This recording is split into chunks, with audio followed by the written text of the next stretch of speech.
समय कम और उपलब्धि अधिक। बुद्धिमत्ता तो इसमें है कि कोई जरूरी थोड़ा है कि इतना अधिक समय आपको चाहिए।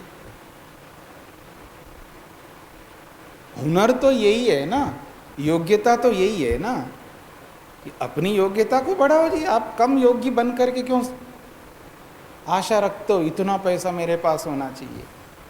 उस आशा की पूर्ति के लिए क्वालिटी चाहिए, वो क्वालिटी ले आओ अपने आप में। तो समय कम लगाना पड़े, अधिक उपलब्धि मिल जाए, तो बाकी समय क्या करेंगे? और कर्तव्य है ना। ये कौन सी बुद्धिमत्ता है? कुछ कर्तव्यों को छोड़ दो और एक ही कर्तव्य के हाथ धो करके पीछे लगे रहो, ये उचित नहीं है। ऐसा धन संग्रह के लिए शास्त्र निषेध करता है। स्पष्ट हो गया?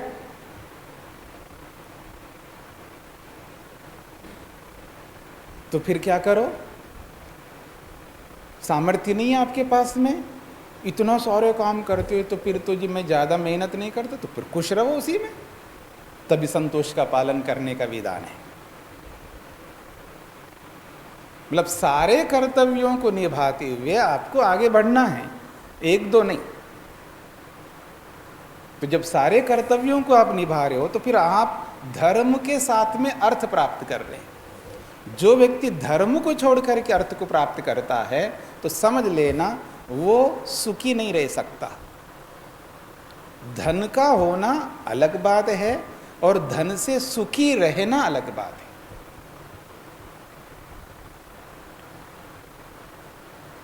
अच्छा, जो आजकल जो सुनते हैं ना, स्विच बैंक में पैसा बहुत रख दिया है, अरे सीना तान करके बोलो जी मेरे पास इतना पैसा है, वो बोल नहीं सकता, मतलब उस पैसा का सुख नहीं ले सकता वो। फिर क्या पैसा है जी? वो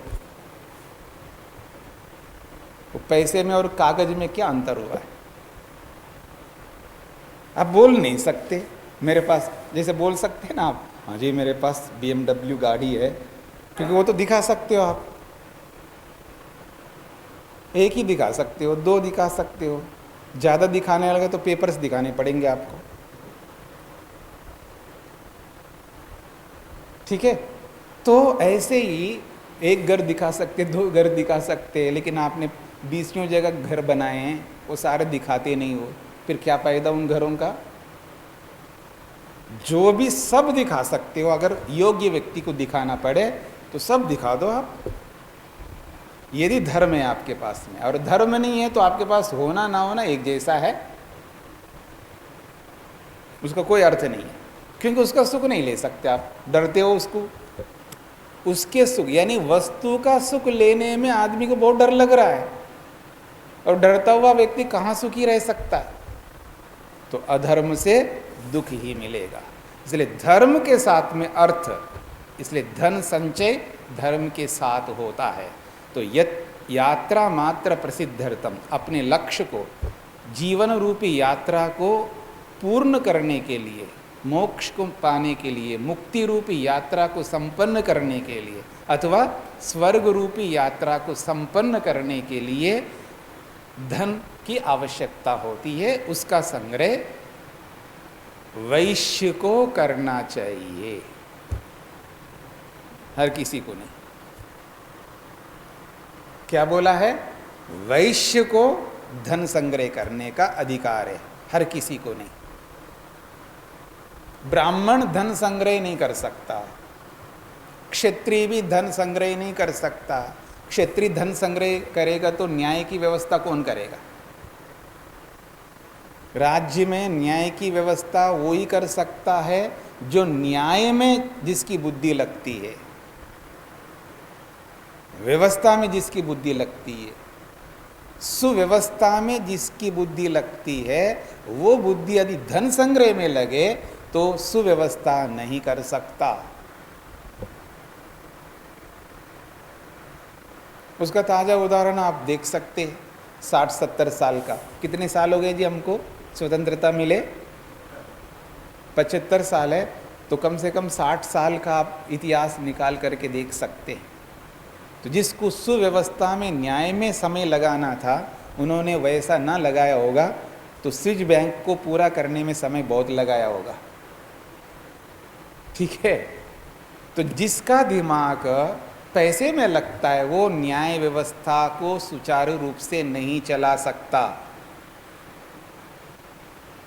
इसलिए धन संग्रह करने का काम ना ब्राह्मण का है, ना क्षत्रिय का है, और ना शूद्र का। ये भी याद रखना। केवल केवल केवल वैश्य का है जो धन संग्रह कर सकता है, और वो भी धर्म पूर्वक। ये शास्त्रीय व्यवस्था है। तो बीच में चौथे से लेकर के 10वें तक ये जो श्लोक है ये तो प्रक्षिप्त है, इनको आप देख लीजिएगा ये क्या कहना चाहते हैं।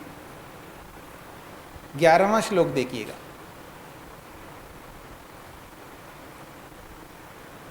अब वैश्य ही अर्थ संग्रह धन संग्रह कर सकता है ना, तो यहां पर 11वें श्लोक में स्पष्ट किया जा रहा है जो बाकी वर्ण वाले हैं वो कैसे रहे, उसके लिए संकेत किया जा रहा है।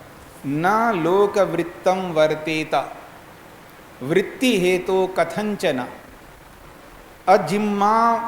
अजिम्माम अशठाम शुद्धाम जीवेत ब्राह्मण जीविकाम।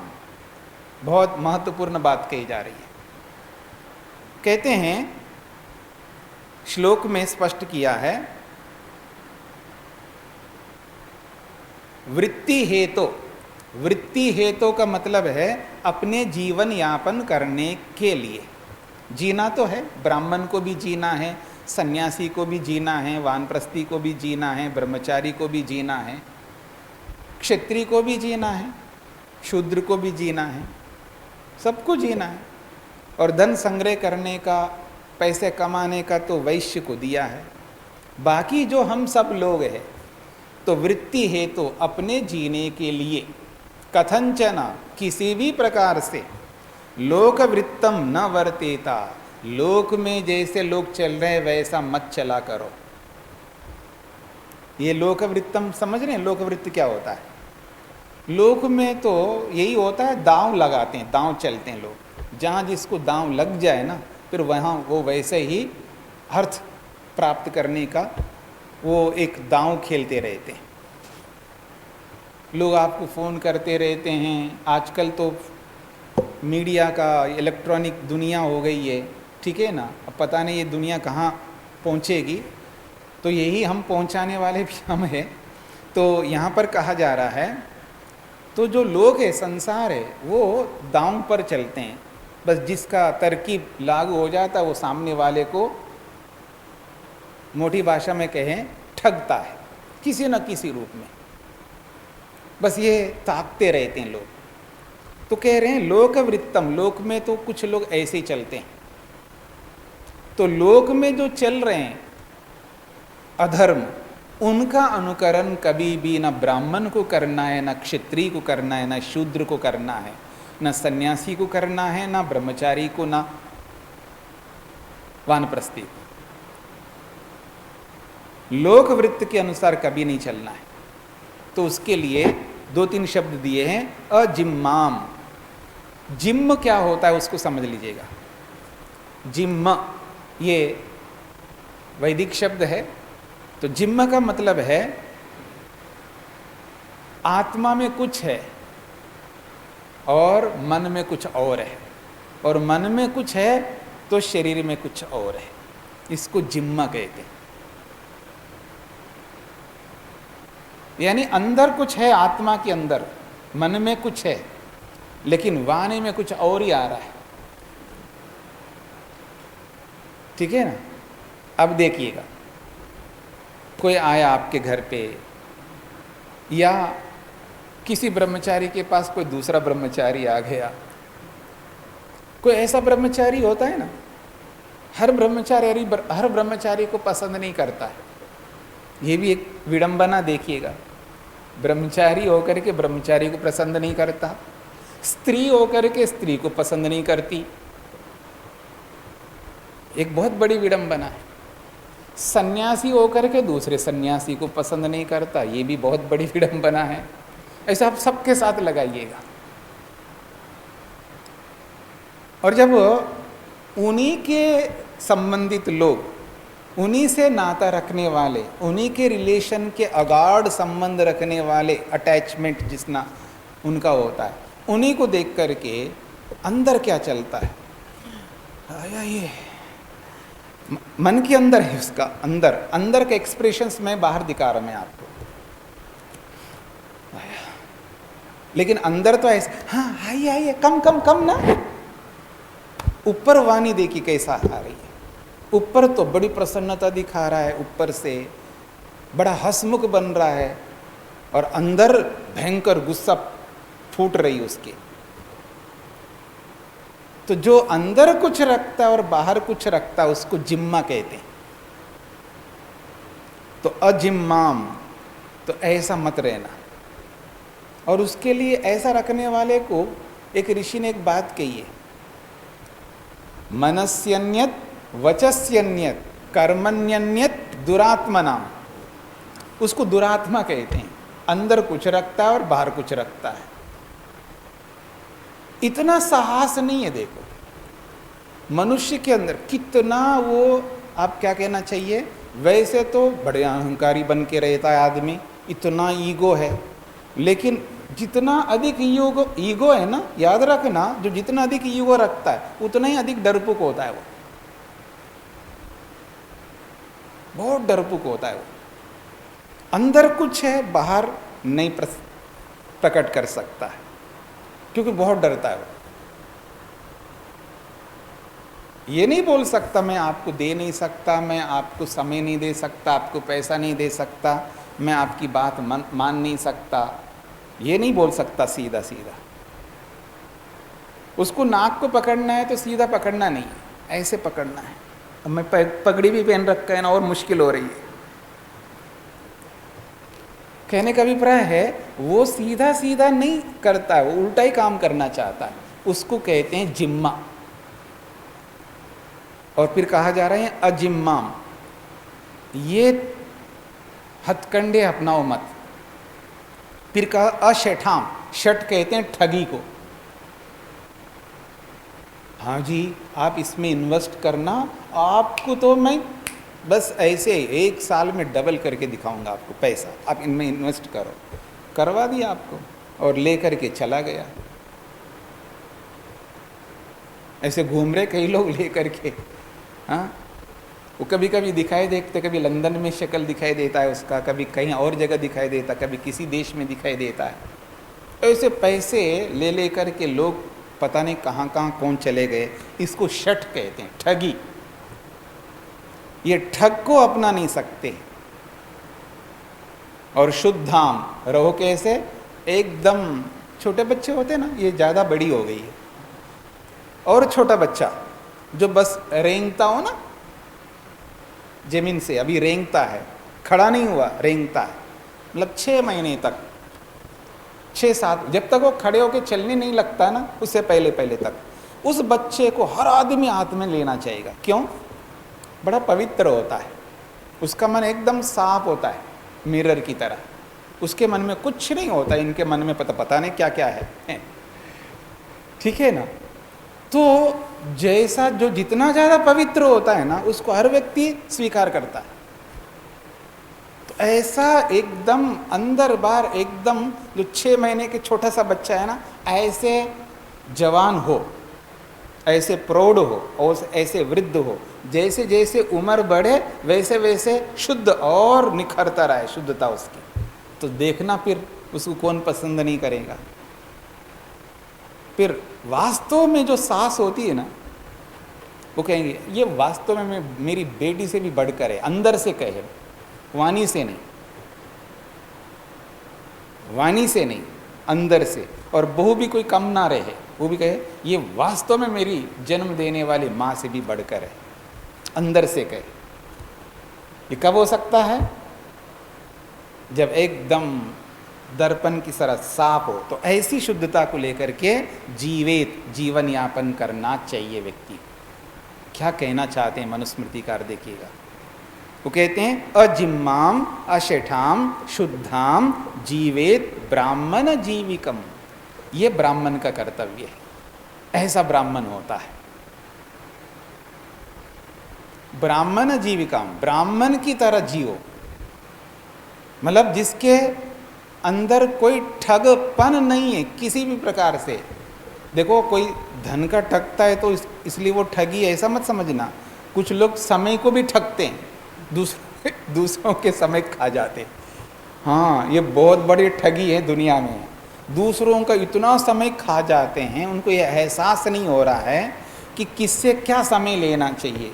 दूसरों का समय भी बहुत खा जाते हैं, तो समय के ठगी होते हैं, कोई धन के ठगी होते हैं। ऐसे ठगी अलग अलग प्रकार के, अलग अलग वेराइटी हैं।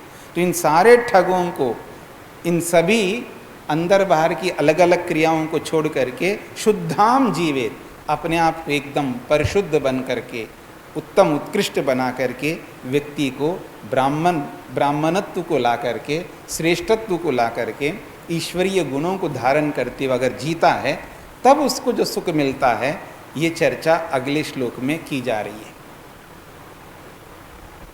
वो कहते हैं संतोषम परमम आस्थाय सुखार्थी संयतो भवेत्।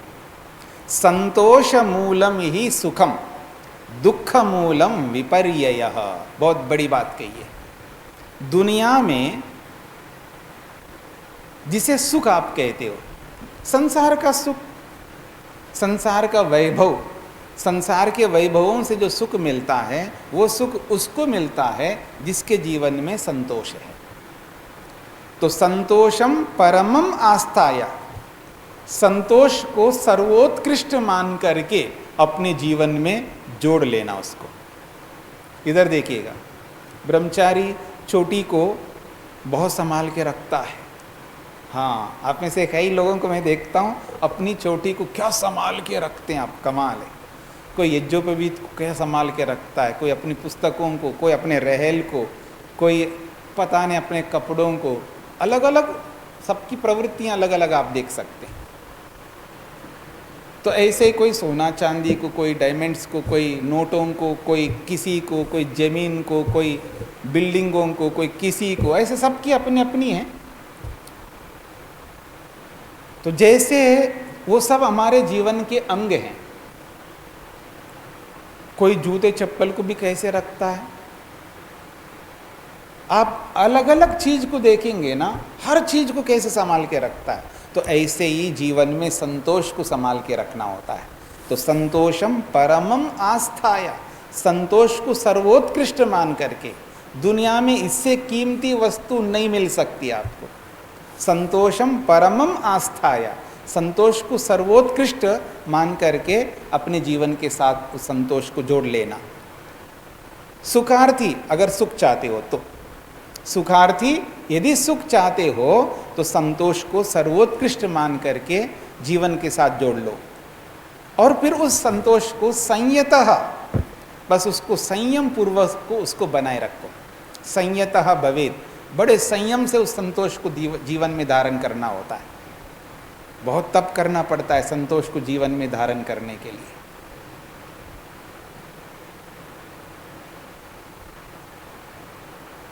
किसी, अब अतिथि लोग आते रहते हैं, मान लो कोई अतिथि ने कोई ऐसी चीज़ लिया है आपके लिए खाने के लिए, हाँ जी ब्रह्मचारी बांट दो।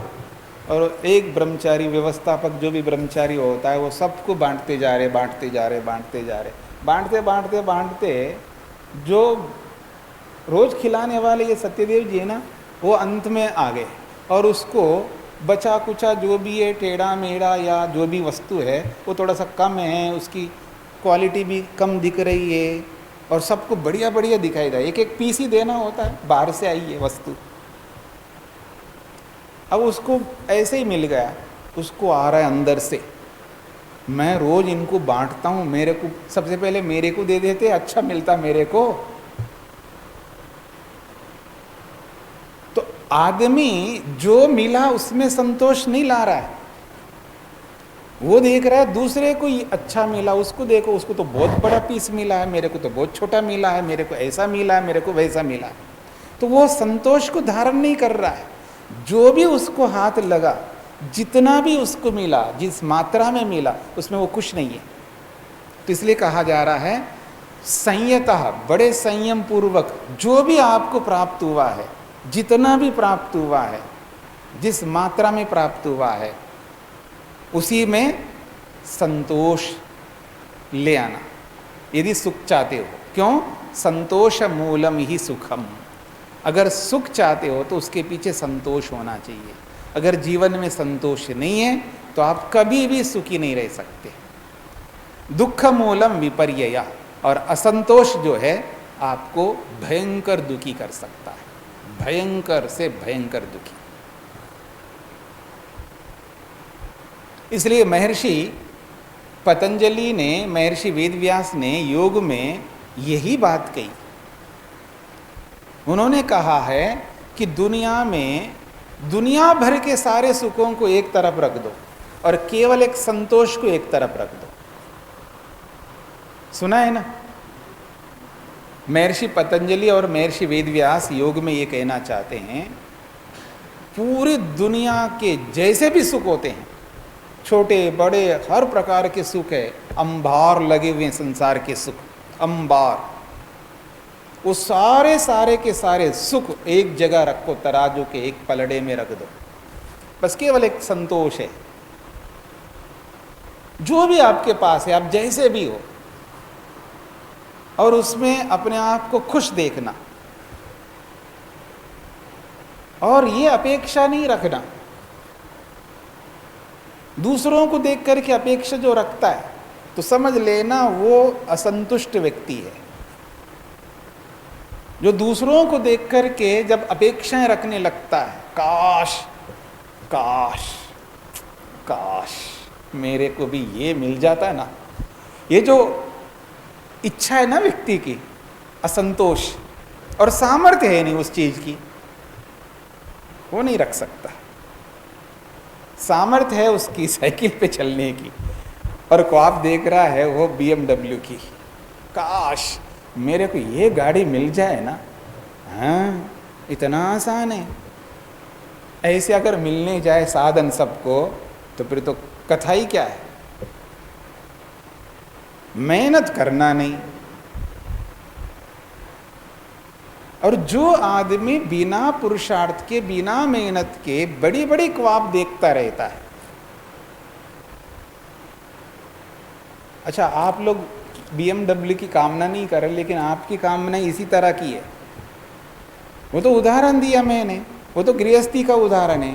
ब्रह्मचारी का अलग उदाहरण होगा, सन्यासी का अलग उदाहरण होगा, और आश्रमी का अलग उदाहरण बनेंगे।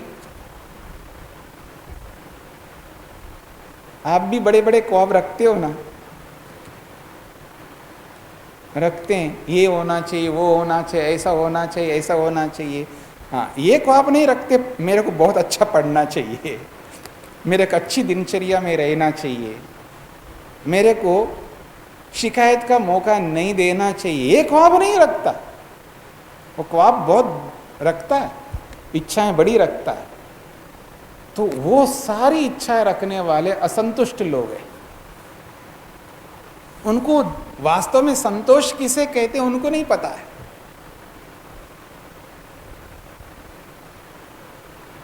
संतोष किसको कहते हैं उनको नहीं पता है। बहुत आसान नहीं है। बोलना तो आपको बड़ा अच्छा लग सकता है और सुनना भी बड़ा अच्छा लग सकता है। बोलने में पैसे नहीं लगते, सुनने में पैसे नहीं लगते, ये बड़ी विचित्र बात है।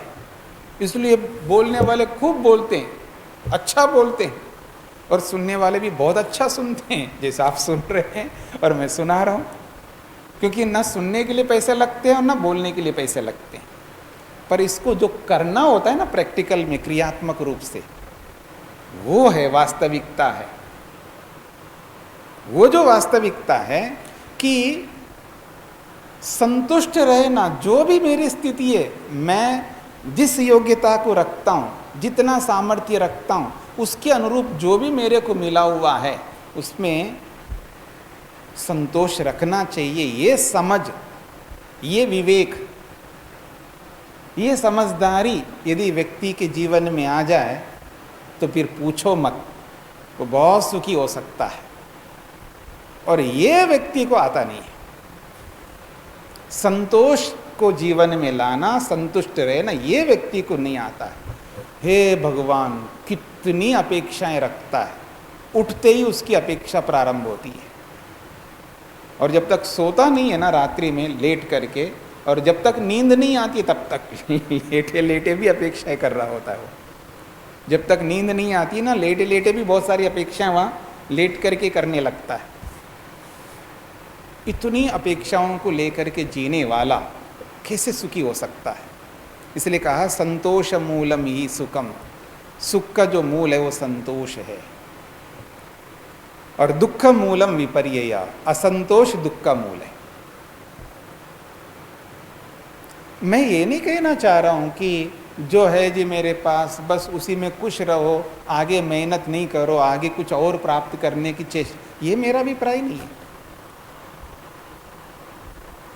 मेहनत तो पूरा करो, उस मेहनत में फिर जो मिला है फिर उसमें खुश रहो। मेहनत करते हो 20% और लाभ चाहते हो 80%, ये नहीं चल सकता। जितना आपने मेहनत किया लाभ उतना ही मिलेगा आपको। अच्छा एक बात बताइए, जितना आपने मेहनत किया ये कोई जरूरी है उतना ही लाभ आपको मिलेगा? क्योंकि आपके लाभ को छीनने वाले तो भी बैठे हैं ना दुनिया में। आपने जितना मेहनत किया उतना लाभ आपको मिलना चाहिए, इसमें कोई दोहराई नहीं है। पर आपको ये भी तो समझना है, जितना लाभ आपको मिलना चाहिए उस लाभ में से कुछ लाभ को छीनने वाले भी तो और बैठे हैं ना बाहर, वो कुछ छीन रहे हैं आपके लाभ से। वो सब कट करके जो बस में कटना समझते हैं आप लोग।